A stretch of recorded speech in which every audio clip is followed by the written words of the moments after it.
अच्छा, एक बात बताइए, मालती माता यहाँ आ गई हैं क्या?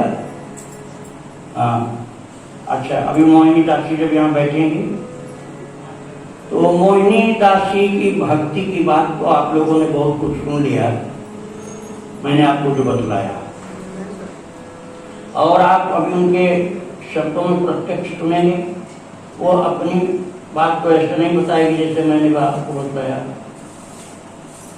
लेकिन जिस भाग्यशालिनी माता ने इतनी महान भागवत भक्ता को जन्म दिया अपने शरीर से, अपने उदर से, वो माता भी यहाँ पधारी हैं।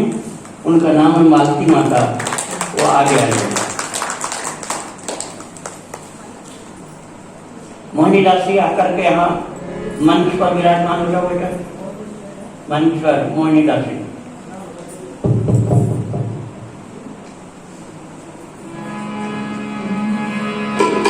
श्री राधे गोविंद भज मन श्री राधे, श्री राधे गोविंद भज मन श्री राधे, श्री राधे गोविंद भज मन श्री राधे, श्री राधे गोविंद भज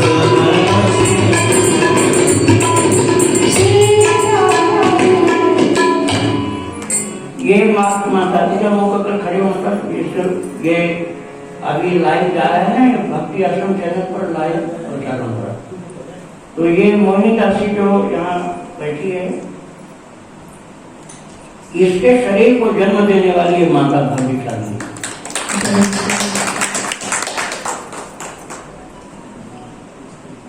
मालती देवी जो दिल्ली में रहती हैं,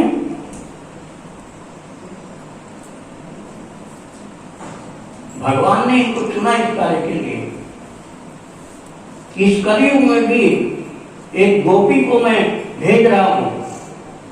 प्रभु ने संकल्प किया कि कलयुग में इस गोपी को मैं भेज रहा हूं, सिद्ध गोपी को, और इसके शरीर को तुमको अपने उदर से जन्म देना होगा। इसलिए इस माता ने, मालती देवी ने, अपने उदर से इस मोहिनी दासी को जन्म दिया।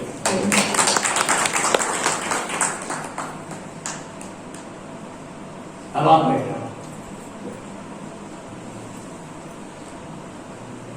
इस टाइम लगाओ।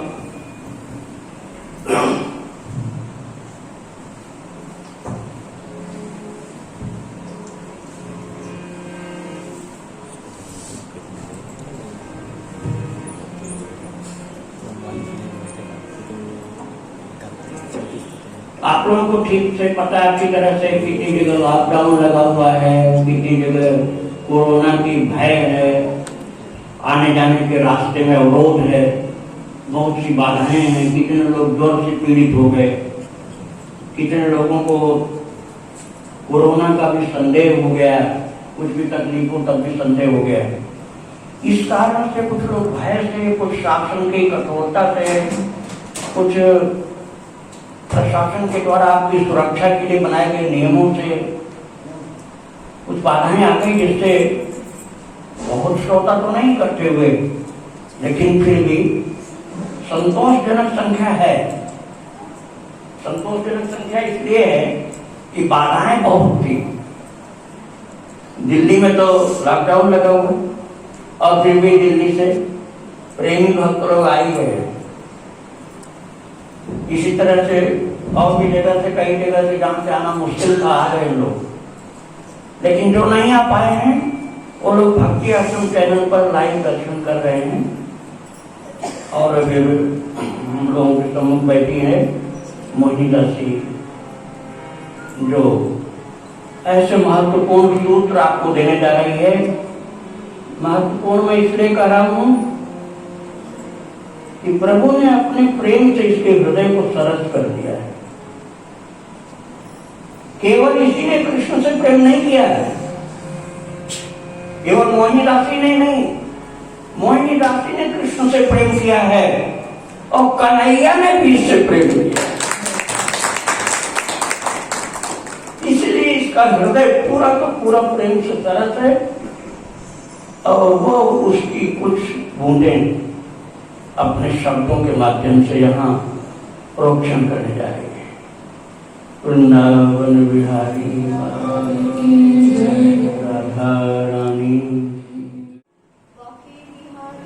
लाल की जय, श्रीमती राधा रानी की जय, रामानंद भगवान की जय, सतगुरु भगवान की जय।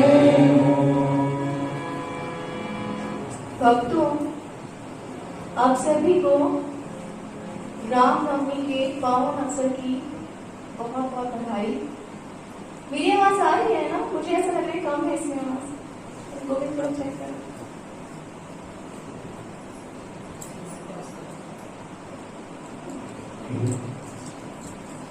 तो आप सभी को मैं नमन करती हूँ।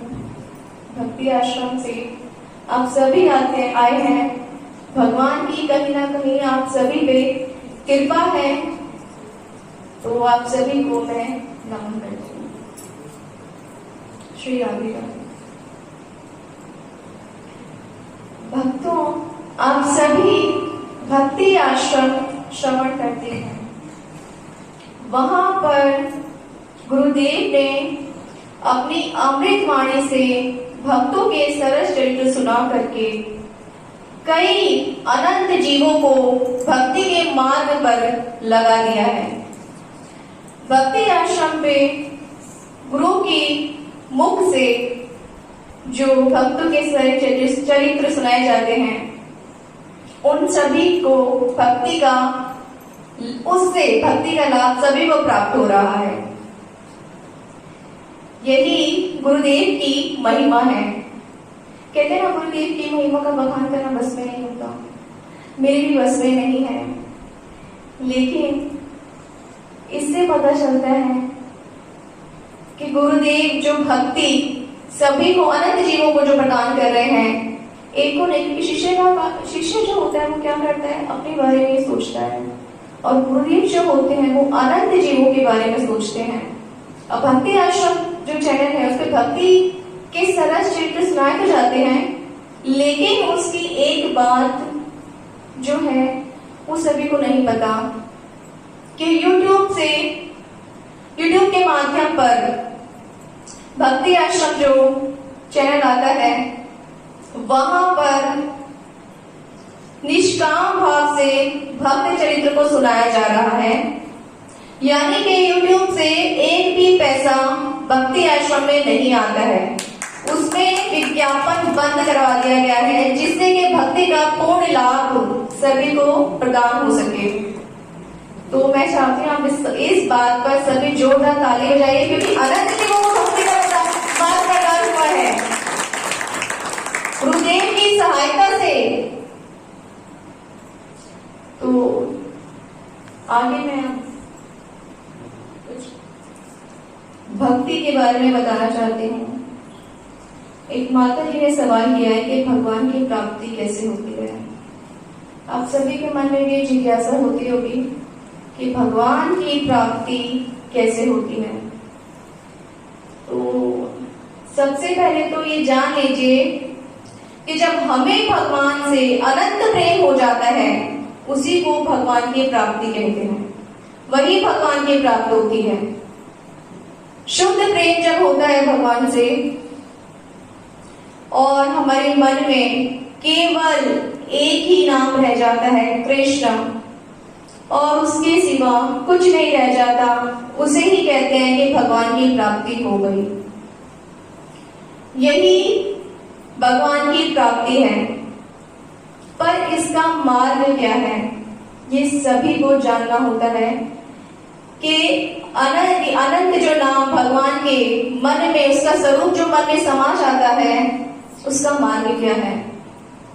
तो मैं तो यही कहूंगी, कलयुग में भगवान का नाम लेना और इन कानों से भगवान के नाम की महिमा सुनना और इन आंखों से भगवान का रूप ध्यान करना ही भगवान के प्रेम के मार्ग तक ले जाता है।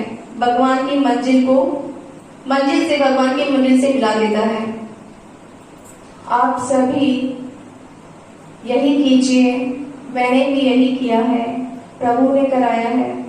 यही मार्ग कलयुग में सरस है, सुखद है। आप सभी इसे कहीं भी रहकर कभी भी कर सकते हैं। भगवान के भक्तों के चरित्र सुनना, ये भगवान के नाम की महिमा है, जिसमें बताया जाता है कि इस तरह से भक्तों ने भगवान का नाम लेकर भगवान की प्राप्ति करी है। भाव दशा बताई जाती है भक्तों की, जिससे आपके मन में ईश्वर के लिए वो प्रेम जागृत हो सके, वो भाव आपके मन में भी आ सके और अपने होठों से उसका नाम ले। अगर होठों पे चरित्र सुनते वक्त कुछ और चल रहा है या आंखों से संसार दिख रहा है, तो समझ लीजिए भक्ति आश्रम चैनल पे जो भक्ति के भक्तों के सरस चरित्र सुनाए जाते हैं, उसका लाभ पूर्ण प्राप्त नहीं होगा। क्यों? क्योंकि कानों से तो आप सुन रहे हैं, लेकिन आंखों से संसार देख रहे हैं। होठों पे आपने निंदा रखी हुई है। अब जो प्रेम का स्वरूप है, वहां तो निंदा का कोई काम नहीं हो सकता, संसार का कोई काम नहीं है। इसलिए कानों से भगवान को सुनना, उसके नाम की महिमा को सुनना, आंखों से उसका रूप ध्यान करना और होठों से उसका नाम लेना, उसकी प्राप्ति का मार्ग है।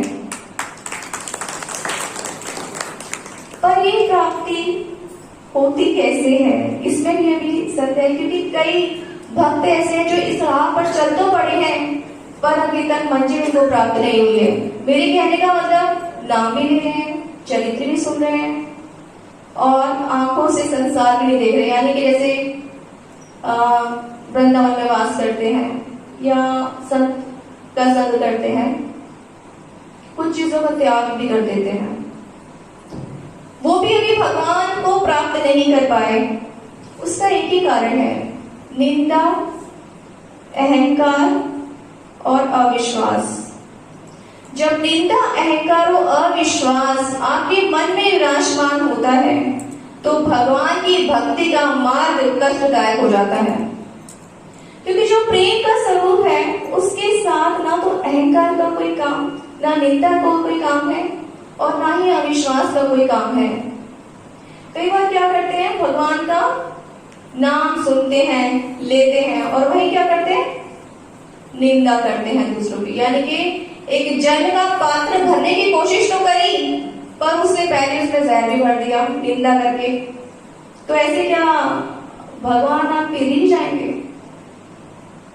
अब होठों से नाम ले रहे हो और संसार में संतों की निंदा, संत महाराज क्या कर रहे हैं, गुरु महाराज क्या कर रहे हैं, भक्त क्या कर रहे हैं, ये तो छोड़िए, हमारी सास क्या कर रही है, हमारी ननद क्या कर रही है, हमारा भाई क्या कर रहा है, इन सबको देखना, उनके अंदर कमियां निकालना, ये गलत है। भक्ति के मार्ग पर ऐसे नहीं चला जा सकता, क्योंकि सभी उसके हैं। केवल आप ही जो नाम जप कर रहे हो, आप उसके नहीं हो। जिसको आप देख रहे हो, जिसकी आप निंदा कर रहे हो, जिसमें आप इस तरीके के आप गुण निकाल रहे हो, वो भी उसी का ही है। अरे उसने उसको उस स्थिति में रखा है, क्यों रखा है, ये उसके कर्म है। आप उसको निंदा करके सुधार नहीं सकते, आप सुधार नहीं सकते उस चीज को, तो निंदा करनी क्यों?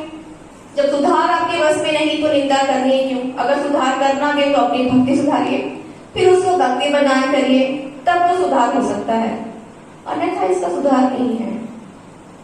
तो ये निंदा बहुत बुरी है। जहां आपने निंदा करी, वहां भक्ति नहीं बढ़ सकती। आप अनंत काल तक केवल उसका नाम लेते रह जाओगे, लेकिन भक्ति का जो मार्ग है, जो मंजिल है, जो कृष्ण का प्रेम है, शुद्ध प्रेम, वो प्राप्त नहीं हो सकता। निंदा है ना मन में, क्या कर रहे हैं, वो क्या कर रहे हैं, ये क्या, ये सब तो छोड़ना पड़ेगा, तभी भक्ति का मार्ग सुलभ होगा। दूसरा है अहंकार। कई बार क्या होता है, अपने अहंकार के कारण हम अपनी बुद्धि पे इतना ज्यादा अहंकार कर लेते हैं, श्रेष्ठ समझ लेते हैं कि कई बार संत महाराज जी से या गुरु महाराज जी से पूछने चल देते कि ऐसा क्यों किया। ये गलत है। अरे जिसके मन में 24 घंटे भगवान का वास होता है, वो अगर दो बातें कह दी या अपनी मर्जी से कुछ कर दी, तो वहां पर आप सवाल खड़े कर देते हैं कि ऐसा क्यों किया। क्या ये भक्ति का मार्ग है? नहीं है, ये भी गलत है। अविश्वास। अब देखिए, कुछ लोग क्या सोचते हैं कि गुरु के श्री चरणों में रहने से, भक्त के श्री चरणों में रहने से हमें भक्ति प्रदान हो जाएगी। होती है, लेकिन श्रद्धा से होती है। गुरु में, भक्त में, संत में कमी निकालने से नहीं, वहां पे अपराध बढ़ता है। वो आप सोचो कि कमा रहे हो, दूसरी तरफ घट रहा है। वो कमा नहीं रहे हो, घटा रहे हो, और उल्टा यहाँ पर बार बार आने का मार्ग बना रहे हो इस भौतिक जगत में, जिसमें कोई सुख नहीं है, कोई आनंद नहीं। तो वो मार्ग आप बना रहे हैं यहाँ पे आने का। मत बनाइए उस मार्ग को, क्योंकि उसमें आपको क्या देखना है, भक्तों में और संतों में, गुरु महाराज में क्या देख रहे हैं कि ये यहां तक कैसे पहुंचे, ये देखना है। ऐसा क्या किया जो हम आज तक ये अवस्था प्राप्त नहीं कर पाए? क्या था ऐसा? कौन सी वो बात थी जिसे हमें आज भी 30, 40, 35 साल हो गए सिर्फ नाम जप कर रहे, लेकिन भगवान से प्रेम नहीं है। और भगवान से प्रेम भी क्या, भक्ति के मार्ग में मैंने बता दिया, अगर चींटी के बराबर भी आपके मन में संसार होगा तो भगवान से शुद्ध प्रेम नहीं होता। शुद्ध प्रेम वही होता है जहां संसार रंच मात्र भी नहीं होता। केवल कृष्ण, बुद्धि में कृष्ण, आंखों में कृष्ण, सुनने में, बोलने में, हृदय में, पूरे अंग अंग में आपके कृष्ण का वास होता है, उसे कहते हैं शुद्ध प्रेम। शुद्ध प्रेम को पाने के लिए कुछ तो करना होगा, और वो आप ही को करना है। हम तो सिर्फ बता सकते हैं उस मार्ग को। मैं भी जो बता रही हूँ, गुरुजनों की कृपा से बता रही हूँ, जो मैंने सुना है, जो मेरे गुरुजनों ने, मेरे गुरुदेव ने मुझे बताया है, वही मैं आपको यहाँ बता रही हूँ। तो ये मार्ग जो है अविश्वास का, निंदा का, अहंकार का नहीं है। अब आप सोच रहे हो कि आप गुरु के श्री चरणों में रहकर जप कर रहे हो, ध्यान कर रहे हो, और फिर वहीं बैठ करके कमियां निकाल रहे हो। अरे वाक्यों में तो छोड़ो, गुरुदेव में भी कमियां निकाल देते हैं, संतों में भी निकाल देते हैं, ऐसा क्यों, ऐसा क्यों, ये क्यों नहीं किया, और मैं ये क्यों नहीं कहा। ऐसा व्यक्ति पता है किसके समान होता है? फूलों में जो कांटे होते हैं ना, उसके समान होता है। फूल तो क्या होते हैं, भगवान के श्री चरणों में चढ़ जाते हैं, भगवान के गले में हार बन के चढ़ जाते हैं, और कांटों को क्या होता है, अलग कर दिया जाता है। वो रह तो रहे थे कांटों के साथ, फूलों के साथ कांटे रहते, लेकिन उनका कोई संबंध नहीं होता फूलों से। भगवान के चरणों में चढ़ने से पहले उनको निकाल दिया जाता है। कारण यही है कि वो दूसरों को चुभते हैं, दूसरों को चुपन देते हैं, यही कारण है। तो ये कारण जो है भक्ति के मार्ग पर नहीं ले जा सकता। ये तीनों चीज भक्ति के मार्ग पर नहीं चल सकती। जो भगवान सबके हैं, मेरे, तुम्हारे, सबके, उसमें हम कमियां निकालने लगे तो कैसे आपको अपना बना लेगा? वो तो ये सोचेगा कि मैंने तुझे क्या अपना लिया, तो दूसरों में कमी निकालने लग गया। वो नहीं अपना सकता, वो उसी को अपनाता है जो सबको अपनाते हैं। आज कलयुग में भगवान ने कहा है कि मेरे नाम में मैंने पूरी शक्ति विराजमान करी है। मतलब भगवान का स्वरूप और भगवान के नाम में कोई भी रंच मात्र भी कमी नहीं है। बात एक ही है, भगवान का स्वरूप का ध्यान करो या नाम जप करो, एक ही बात है। जैसा भगवान का स्वरूप है, ऐसा ही भगवान का नाम भी है।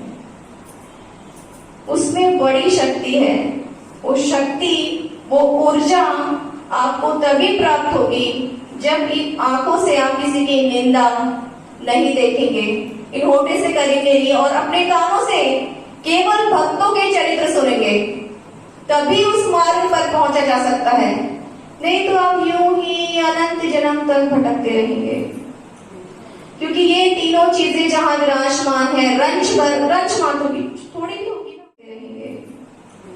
क्योंकि ये तीनों चीजें जहां विराजमान है, रंच मात्र भी थोड़ी भी होगी ना, तब भी आप भटक जाओगे।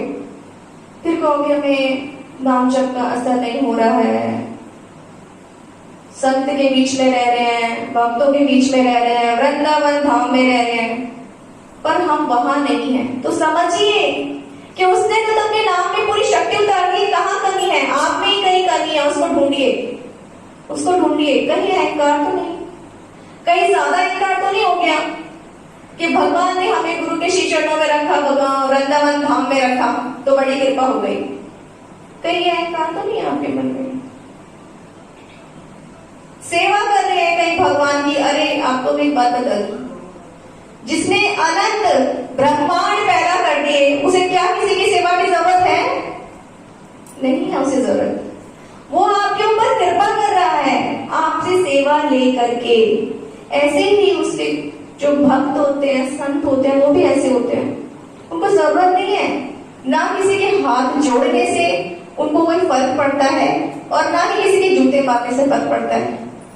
वो तो अपनी भक्ति में लगे रहते हैं, लेकिन वो जीव के ऊपर कृपा करते हैं। जब वो देखते हैं कि जीव फंसा हुआ है, हम भी कभी फंसे हुए थे ना, आज यहाँ पर बैठे हैं तो लगता है कि वो बहुत ही बड़ी जिंदगी थी, बड़ी बेकार थी, और भगवान की भक्ति में आने से पता चल रहा है कि आनंद स्वरूप क्या है, आनंद क्या है, ईश्वर का प्रेम क्या है, और ये संसार क्या है। जब यहाँ तक आओगे ना तभी इस बात को समझोगे। लेकिन यहाँ तक आने के लिए भगवान ने मार्ग तो बताए, और उसमें केवल 3 बाधाएं बताई है: अहंकार, अविश्वास और श्रद्धा। ये अहंकार, विश्वास और क्या था? निंदा थी। हाँ, ये 3 है। चलो आप लोग समझ रहे हैं, एक तो समझ उतनी हो चुकी है, आप लोग समझ रहे हैं, बहुत अच्छी बात है, यही समझना है, और तभी भगवान की भक्ति के मार्ग पर आगे बढ़ना है।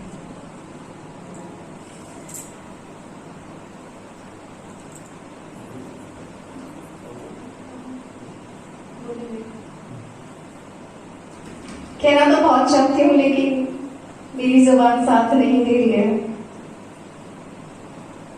आज जितना कहूंगी, मैं चाहती हूँ आप सभी उसको ग्रहण करें, तभी इस भक्ति के मार्ग पर आप सभी लग पाएंगे, नहीं तो बहुत ज्यादा मुश्किल हो जाएगी।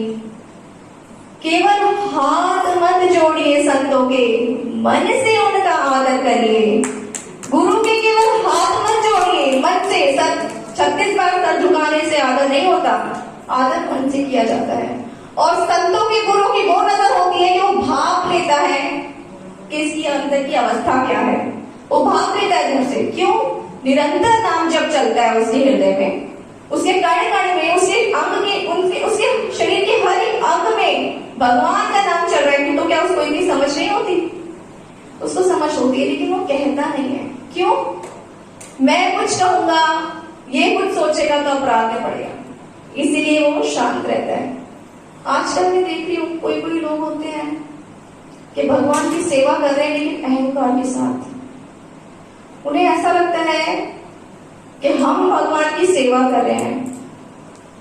अरे आप क्या सेवा करोगे? मैंने कहा ना, उसको सेवा की जरूरत नहीं है।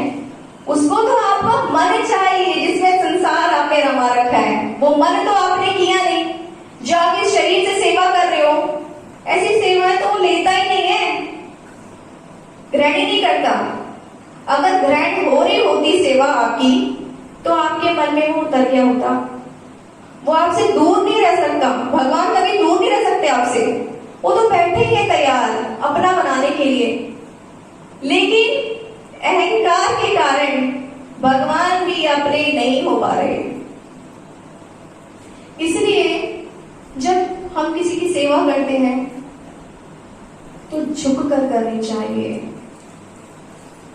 मैं संतों की बात नहीं कर रही हूं, किसी की भी सेवा करते हैं झुक कर करनी चाहिए सेवा।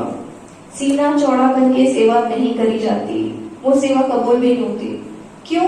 मैं का अहंकार, मैंने सेवा करी। अरे तेरा है ही क्या जो तूने सेवा करी? कुछ लोग तो त्याग देते हैं, कहते हैं हमने ये त्याग दिया, वो त्याग दिया, वो त्याग दिया। अरे क्या त्याग दिया? तेरा था ही के लिए तूने त्याग दिया। वो तो ईश्वर ने कृपा करी जो तुझसे ले लिया, छीन लिया तुझसे। तेरे ऊपर कृपा करिए ये, क्योंकि तुम्हारा कुछ नहीं है। अगर तुम्हारा कुछ होता तो ये शरीर हमारे साथ होता, हमेशा होता ना। एक टाइम पे शरीर भी साथ छोड़ देता है। ये प्रमाण है उस बात का कि इस भौतिक जगत में हमारा कुछ भी नहीं है। जब कुछ भी नहीं है तो ये सोचकर सेवा करना कि मैंने करी, अहंकार है, नहीं करना चाहिए ऐसा। दूसरों में कमी निकालना कि हम तो सेवा कर रहे हैं, तू तो कुछ नहीं करता, ये उसके कर्म है। आप अगर उसे लगा सकते तो भक्ति के मार्ग पर लगाइए, उसमें दोष मत निकालिए। उसके दोष आप सुधार सकते हैं केवल भक्ति से और किसी से नहीं।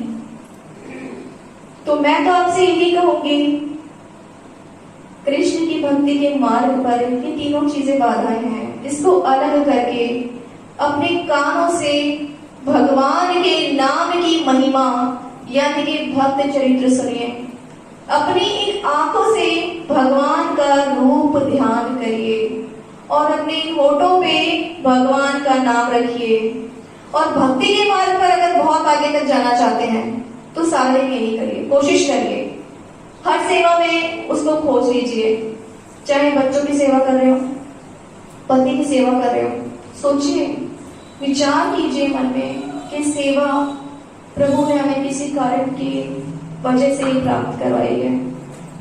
शायद हमारे कुछ ऐसे प्रारब्ध थे या भगवान ने हमारे लिए कुछ अच्छा ही सोचा कि हम ये सेवा करें। और छोड़ना किसी चीज को नहीं है, मैंने भी नहीं छोड़ा है। एक माता जी का प्रश्न था, क्या आपने बच्चों को छोड़ दिया है? मैंने किसी को नहीं छोड़ा है। अरे मैं बच्चों का त्याग कर सकती हूँ, भक्तों का थोड़ी ना कर सकती हूँ। वो जो कृष्ण ने मुझे 2 दिए थे वो तो भक्ति कर रहे हैं, वो तो भक्ति कर रहे हैं और इतनी कर रहे हैं कि मैं भी नहीं कर रही। इतनी करते हैं वो कि शायद अभी मेरी भी वो स्थिति नहीं है, उतनी भक्ति करे, उतना प्रेम। उम्र कितनी है? 8 साल, केवल 8 साल है और उसकी बुद्धि में अपने परम पिता के सिवा कुछ रहता ही नहीं। मेरे परम पिता ने किया, मेरे परम पिता ने किया, मेरे परम पिता है, वो कुछ नहीं समझ में आता उसको। जो देन है कृष्ण की मेरे पास है, उसको अपने परम पिता के सिवा कुछ समझ ही नहीं आता। वो सोचता है मेरे परम पिता है तो ही मेरी माँ है। और मुझे पता है क्या कहते हैं आप मेरी शाश्वत मम्मा थोड़ी ना हो, आप तो छोड़ के चली जाओगे मुझे। राधा माँ मेरी शाश्वत मम्मा है, वो मेरी माँ थी, मेरी माँ है और मेरी माँ रहेगी। और वही मेरे पिता थे, मेरे पिता हैं और वही रहेंगे। और मम्मी मुझे तो उन्हीं में आनंद प्राप्त ज्यादा होता है, उन्हीं में मुझे सुख मिलता है। वो मुझे जितना लाड प्यार करते हैं आप नहीं करती उतना। तो यही है भक्ति का मार्ग, जो जीवन आपको दिया है प्रभु ने, बच्चे दिए हैं, पति दिया है, उनको भी भक्ति में लगाइए। यही मनुष्य जीवन का कर्तव्य है, धर्म है कलयुग में, और यही निभाना है। जहाँ है वहीं रहकर भक्ति करनी है और साथ में अपने बच्चों को भी करानी है।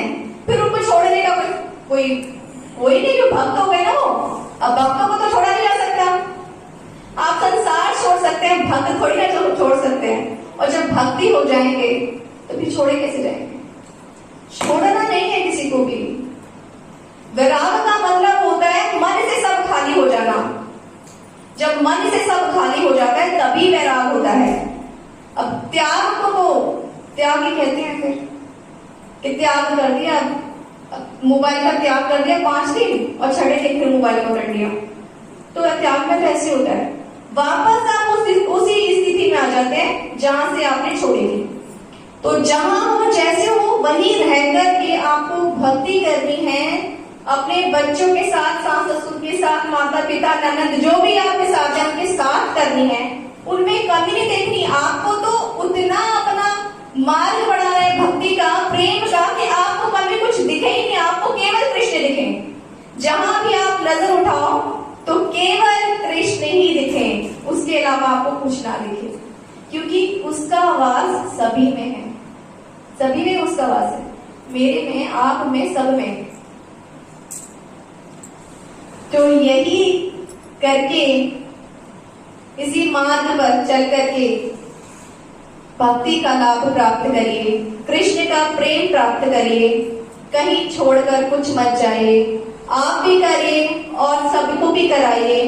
भक्त चरित्र सुनिए, भगवान का नाम लीजिए, उसके नाम में बड़ी शक्ति है। पूरा संसार मन से बाहर निकल कर आ जाता है अगर उसके नाम को आप पकड़ने एक बार तो, पूरा संसार। और आपके अंतर मन में, आपके अंगों में केवल कृष्ण रह जाता है। और वो अवस्था कितनी खूबसूरत होती है ये मैं एक्सप्लेन नहीं कर पाऊंगी यहाँ पर, वो मैं नहीं बता पाऊंगी। वो तो जब आप इस मार्ग पर चलोगे तभी आपको पता चलेगा। अच्छा, एक प्रश्न और है मेरे पास। एक माता जी ने पूछा है क्या गुरु बिना भक्ति नहीं हो सकती है? क्या गुरु के बिना कोई मंत्र भी हो सकता है?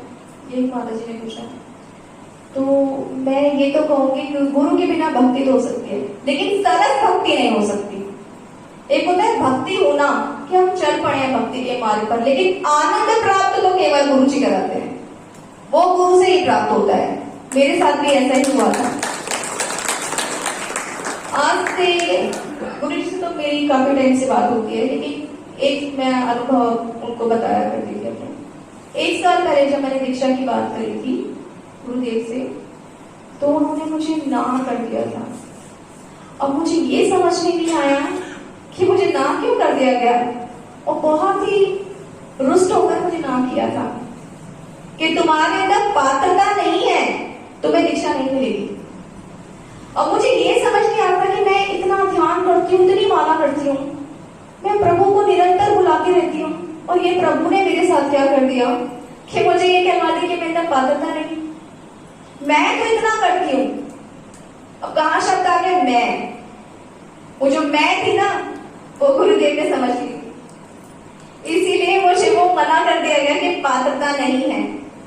गुरुदेव ने कहा पात्रता नहीं है तुम्हारे अंदर, क्योंकि मैं था ना स्वार्थ था, स्वार्थ के कारण मैं दीक्षा लेने चली थी। क्या कृष्ण भक्ति तो है, गुरु को अपनाना है बस, गुरु के लिए कोई प्रेम भाव श्रद्धा कुछ भी नहीं था मेरे मन में।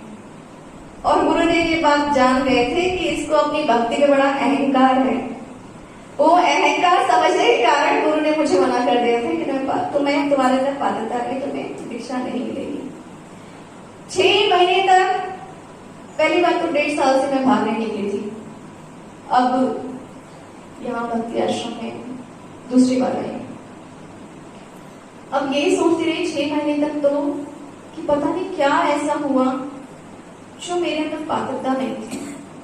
ध्यान में बहुत बार बैठती थी तो यही समझ में आता था अहंकार है, लेकिन मैं कहती थी किस चीज का अहंकार, मैं तो आपकी भक्ति कर रही हूँ और आपके लिए तो अहंकार कर ही सकती हूँ। मैं तो आपकी भक्ति कर रही हूँ, आपके लिए अहंकार कर सकती हूँ, पर उसका कुछ खास जवाब नहीं मिलता था, सिर्फ एक ही बात, अहंकार। फिर बाद में समझ में आया, सपने में महाराज जी ने दर्शन देके कहा था कि वो अहंकार का कारण क्या है।